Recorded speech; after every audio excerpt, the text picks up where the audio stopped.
Ang ulam ng bayan kapag tipid o tamad magluto, tuyo at daing. Ang tuyo at daing ay tradisyonal na pagkaing Pinoy na may ugat sa panahon bago pa dumating ang mga Kastila. Wala pang refrigerator noon, kaya ang mga sinaunang Pilipino, lalo na yung mga nasa baybaying dagat, ay nag-isip ng paraan para mapreserba ang isda. Ang sagot, pagbibilad sa araw. Pero, alam mo ba kung saan ito nanggaling? Ano ang pinagkaiba nila? At kung may health benefits ba talaga ang mga yan?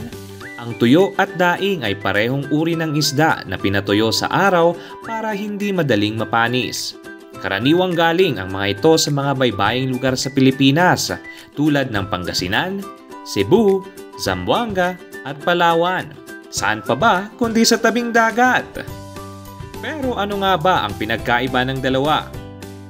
Ang tuyo ay maliliit na isda gaya ng galunggong, dilis o sapsap na buo at diretso lang pinatuyo.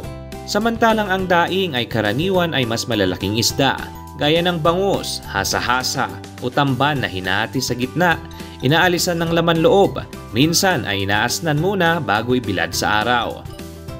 Akala mo ba walang benefits ang tuyo at daing? Meron yan! Mataas ito sa protina, pampalakas at pampatibay ng katawan. May omega-3 fatty acids para sa healthy heart. At dahil pinatuyo ito, tumatagal ito sa imbakan, budget-friendly at convenient. Kaya sa susunod na may makita kang tuyo o daing sa mesa, huwag mong maliitin. Yan ay simple pero sustansya pack na parte ng kulturang Pinoy. Ikaw, may naamoy ka bang daing dyan? Pagkain yun!